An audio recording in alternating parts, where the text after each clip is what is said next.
Bonjour à tous, alerte maximale sur le continent européen. Un mouvement militaire américain d'une ampleur inédite vient de se concrétiser en Pologne. Il ne s'agit absolument pas d'une routine habituelle, mais d'un déploiement stratégique lourd de conséquences. Ce geste audacieux pourrait-il marquer un tournant décisif dans les tensions croissantes à l'Est? Quel risque cette manœuvre cruciale pose-t-elle pour la stabilité de notre monde? Et plus important encore, pour votre quotidien, votre portefeuille et la quiétude de vos projets. Restez avec nous, les détails pourraient bien vous surprendre et impacter directement votre avenir. L'ombre d'une escalade plane. Cette montée fulgurante des tensions n'est pas qu'une nouvelle lointaine, elle peut de façon très concrète impacter directement votre sécurité financière, provoquer une flambée préoccupante des prix des carburants à la pompe, affecter la disponibilité des biens importés dans nos supermarchés et même peser sur la quiétude de vos investissements personnels. La question centrale, celle qui nous tient tous en haleine, est la suivante. Jusqu'où cette spirale de tension peut-elle nous entraîner et la planète entière avant d'atteindre un point de non-retour potentiellement dévastateur? Dans un contexte de tensions ravivées à leur paroxysme en ce début d'année 2025, les États-Unis ont procédé à un déploiement militaire significatif qui résonne déjà comme un coup de tonnerre stratégique. Le troisième escadron du deuxième régiment de cavalerie des États-Unis, affectueusement désigné par ses membres comme les troupes de fer, a entrepris un passage audacieux et déterminant. Ces troupes aguerries ont traversé les frontières internationales depuis les républiques baltes, l'Estonie et la Lettonie pour pénétrer de manière officielle et planifiée sur le territoire souverain de la Pologne. Ce mouvement tactique intervient dans un climat de tension extrême, ravivé de façon spectaculaire au cours des dernières semaines. Des attaques d'artillerie d'une intensité alarmante secouent de nouveau les lignes de front, notamment dans les régions disputées de Donetsk et Lugansk. Parallèlement, des concentrations massives de troupes russes ont été clairement signalées en Crimée annexée, ainsi que près de la capitale du pays frontalier avec la Fédération russe, une situation qui accroît la nervosité ambiante. La réaction de la Pologne et des pays baltes, l'Estonie, la Lettonie et la Lituanie a été sans équivoque. Ils ont unanimement et très favorablement accueilli cette présence militaire américaine accrue. Pour ces nations, cette arrivée n'est pas seulement un renfort, elle est perçue comme une preuve concrète, irréfutable de la solidarité inébranlable et du soutien inconditionnel de l'organisation du traité de l'Atlantique Nord. Ce déploiement est fondamentalement différent d'une rotation de troupes routinières. Il s'inscrit de manière très claire dans l'effort stratégique global de l'OTAN. Cet effort vise à renforcer de manière significative sa posture défensive sur son flanc oriental, une priorité absolue depuis l'invasion de la zone de conflit en 2022. Ce mouvement fait spécifiquement partie de la mission de présence avancée renforcée, un concept clé de la défense collective. Au sein de cette mission cruciale, les États-Unis assument un rôle de leader dirigeant la mission. Conjointe avec une détermination sans faille, l'objectif avoué est triple: garantir une préparation au combat optimale pour toutes les forces alliées, assurer une interopérabilité sans faille entre les différentes armées membres et permettre une réponse rapide, quasi immédiate à toutes les menaces potentielles qui pourraient émaner de la Russie. Le lieutenant-colonel John M. Richard, qui commande le troisième escadron avec autorité, a publiquement déclaré que le mouvement de ses troupes à travers les États baltes, suivi de leur arrivée solennelle en Pologne, représente un signal clair et indubitable de notre engagement inébranlable envers nos alliés de l'OTAN. Il a ensuite précisé avec une clarté remarquable le credo de leur mission: la dissuasion est notre objectif premier, la préparation, notre message inébranlable. L'OTAN elle-même, via ses porte-paroles officiels, décrit cette action comme une mesure essentielle de dissuasion active. Son but, garantir de manière absolue que la Russie ne soit jamais tentée de défier les garanties de sécurité collective fondamentales, inscrites noir sur blanc dans l'article 5 du traité de l'Atlantique Nord, une clause qui stipule qu'une attaque contre un allié est une attaque contre tous. L'arrivée de ces forces en Pologne s'intègre parfaitement dans la stratégie de haute préparation de l'OTAN, une stratégie réaffirmée et mise en œuvre avec rigueur depuis 2023. Le nouveau concept stratégique de l'OTAN 2030, une feuille de route pour l'avenir, souligne avec insistance l'importance vitale de la mobilité rapide des forces armées et des renforcements logistiques transfrontaliers. Cette capacité stratégique permettrait de répondre à toute agression potentielle en un laps de temps extrêmement court, en quelques heures seulement, une réactivité sans précédent. Les mouvements du troisième escadron sont soutenus par un déploiement impressionnant de moyens. Des centaines de véhicules de combat blindés de dernière génération sont sur place. Parmi Parmi eux, on compte les redoutables véhicules Stryker et les robustes Bradley, symboles de la puissance de feu américaine. Un appui logistique crucial et un soutien aérien coordonné sont également assurés par le commandement de la mobilité aérienne, garantissant une autonomie et une efficacité maximale pour ces troupes de fer. D'où nous écoutez-vous, chers auditeurs? Laissez-nous un commentaire et faites-nous part de vos réflexions personnelles sur cette situation géopolitique complexe qui nous concerne tous. La réaction du Kremlin a été sans surprise immédiate et d'une virulence remarquable. Moscou a en effet qualifié publiquement le mouvement des forces de l'OTAN de provocation directe à la souveraineté russe, utilisant des termes forts pour exprimer son mécontentement. Le ministère de la Défense russe a également émis une déclaration sans équivoque affirmant que le regroupement de forces étrangères aux frontières occidentales de la Russie seraient affrontées par des mesures stratégiques et tactiques appropriées, une menace voilée de représailles. Des analystes de services de renseignement occidentaux, suivant de près la situation, suggèrent plusieurs ripostes potentielles de la part de la Russie. Selon leurs analyses, Moscou pourrait significativement intensifier ses manœuvres militaires dans la région stratégique de Kaliningrad, une enclave russe fortement militarisée. Elle pourrait également accélérer le déploiement de missiles balistiques à moyenne portée dans la région, une mesure qui changerait la donne en termes d'équilibre des forces. Oh, le Kremlin a d'ailleurs déjà annoncé le déploiement de systèmes de missiles Iskander supplémentaires et a intensifié de manière notable ses patrouilles aériennes au-dessus de la mer Baltique, des signes clairs de sa détermination. Parallèlement, la nation qui partage une longue frontière avec la Fédération russe a déclaré un état d'alerte maximal sur l'ensemble de son territoire.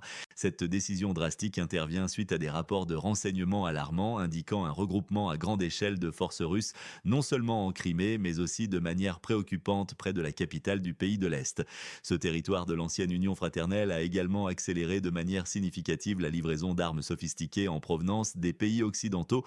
Cette aide militaire cruciale inclut des lanceurs de roquettes multiples HIMARS, reconnus pour leur précision, des systèmes de drones MQ-9 Reaper, essentiels pour la surveillance et l'attaque, et des systèmes de défense aérienne NASAMS, vitaux pour protéger l'espace aérien. En plus des forces terrestres lourdement armées, plusieurs États membres clés de l'OTAN ont également déployé des avions de combat furtifs F-35, symbole de la puissance aérienne moderne, ainsi que des systèmes de défense aérienne Patriot, réputés pour leur capacité à intercepter les missiles balistiques. L'Union européenne et les États-Unis ont, quant à eux, renforcé drastiquement les sanctions existantes contre la Russie.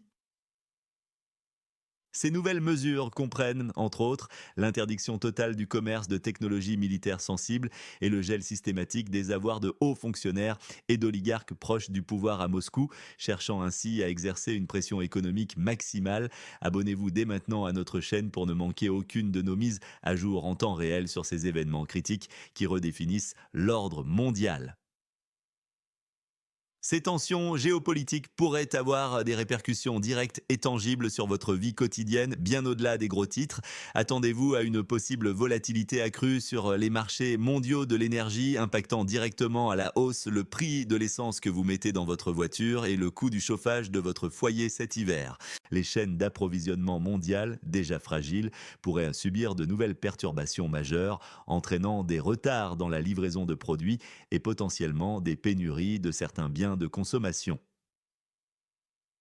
Des risques de cyberattaques accrues ciblant des infrastructures civiles vitales, comme les réseaux électriques ou les systèmes bancaires, ne sont absolument pas à exclure, menaçant la sécurité de vos données et le fonctionnement de services essentiels. Le voyage international pourrait également connaître de nouvelles restrictions imprévues, rendant vos projets de vacances ou vos déplacements professionnels plus complexes. Enfin, la confiance générale dans les marchés pourrait s'éroder, menant à une incertitude économique plus large et à une pression inflationniste persistante affectant directement votre pouvoir d'achat. Vous vouliez comprendre pourquoi ce déploiement spécifique était si exceptionnel, bien au-delà d'une simple rotation? La réponse est claire, il s'agit d'un engagement profond, une démonstration de force et de préparation. Des sources internes de l'OTAN, s'exprimant sous couvert d'anonymat en raison de la sensibilité du sujet, ont indiqué avec précision que les forces américaines fraîchement arrivées ne resteront pas cantonnées uniquement sur le territoire polonais. Elles participeront activement à une série d'exercices conjoints de grande envergure, des manœuvres conçues pour renforcer l'interopérabilité l'interopérabilité et la dissuasion. Ces exercices impliqueront les armées polonaises, lituaniennes et britanniques, créant ainsi une force multinationale hautement coordonnée. Ces entraînements sont spécifiquement conçus pour simuler des scénarios de combat réels et tester la réactivité des troupes alliées face à diverses menaces. Ils incluent des simulations méticuleuses d'attaques de missiles balistiques et d'artillerie lourde, des manœuvres de combat nocturnes exigeantes en forêt dense et en zones ouvertes, des tests rigoureux de systèmes de communication critiques dans des conditions de brouillage et des exercices de détection précoce des cyberattaques potentielles, un domaine de conflit de plus en plus crucial dans la guerre moderne. Cependant, malgré la nature résolument défensive de ces mouvements, de nombreux observateurs internationaux expriment de sérieuses craintes. Ils craignent que ces actions, malgré leur intention, n'aggravent de manière significative la crise en cours, poussant la région vers une escalade involontaire. Plusieurs scénarios potentiels, tous chargés de risques, sont actuellement étudiés et analysés par les experts militaires et diplomatiques. Ces scénarios incluent une attaque russe limitée mais dévastatrice sur l'est de la région contestée entre la Russie et l'Occident, une avancée qui pourrait déclencher une réaction en chaîne.